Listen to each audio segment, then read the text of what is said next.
El programa de simulación CroClip nos va a permitir diseñar y construir circuitos eléctricos y electrónicos.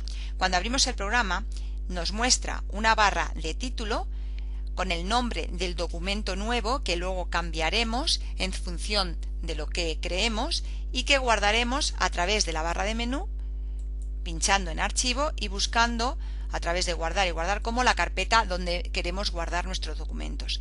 Debajo de la barra de menú tenemos la barra de herramientas donde mediante botones se representan los símbolos eléctricos y electrónicos que nos permite utilizar este programa. Muchos de ellos los conoceréis de años anteriores. ¿Dónde vamos a diseñar nuestros esquemas eléctricos? Pues en el área de trabajo, que siempre aparecerá en blanco y que en este caso ya muestra dos esquemas eléctricos que nos van a permitir recordar cómo funciona este programa.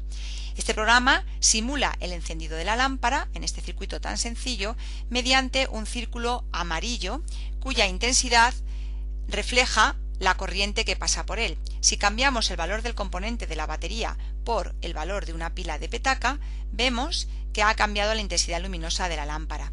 En el caso del motor, se simula el encendido y el funcionamiento del mismo girando la M. En este caso, en función de la polaridad de la pila, gira en sentido horario y también mediante una flecha nos indica el sentido de las agujas del reloj. Esta línea de aquí sería el eje del motor.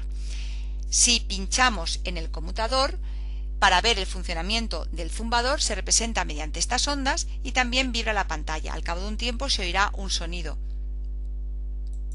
Vamos a recordar los símbolos que debéis conocer de años anteriores y que vamos a utilizar a lo largo de esta quincena. Aparece en el primer botón, estarían los generadores o suministros de energía. Si pinchamos se despliegan una serie de botones donde vemos que nos van a permitir colocar la batería en vertical, en horizontal, cambiar la polaridad según nuestras necesidades. En el siguiente botón aparecen los interruptores, que serían los elementos de control o maniobra, donde aparecen también en vertical o en horizontal los interruptores, pulsadores, los conmutadores y también los relés. El siguiente botón representa los que llaman componentes de entrada, que nos muestran los símbolos electrónicos que vamos a utilizar a lo largo de esta quincena.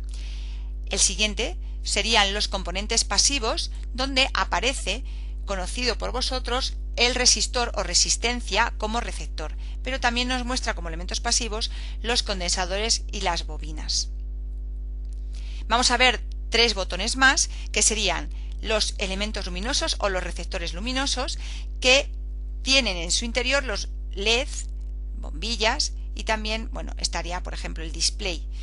Si volvemos a la barra de herramientas principal, tenemos el último receptor, que serían los componentes mecánicos, donde podéis encontrar el motor bien en horizontal o en vertical. Y también aparecen otros operadores mecánicos que se pueden utilizar en este programa.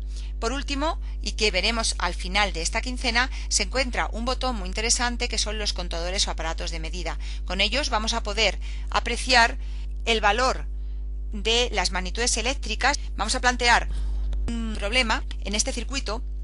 Las bombillas están preparadas y no pueden soportar el valor de 12 voltios. ¿Cómo el programa simula que no funcionan? Pues la destrucción del componente hace que sepamos que no soportan ese voltaje.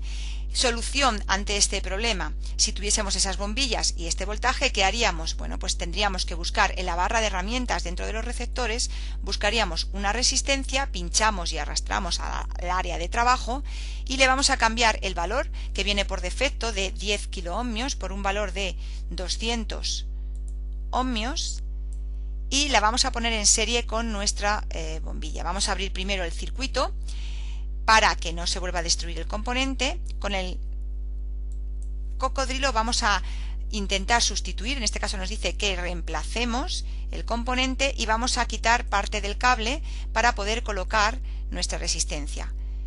Fijaros que nos queda abierto el circuito. Para ello lo que vamos a hacer es pinchar con el botón izquierdo del ratón, se muestra un carrete y unimos para cerrar el circuito con el cable. Para ver qué pasa si le ponemos esa resistencia en serie, pulsamos en el interruptor y vemos cómo se enciende la bombilla.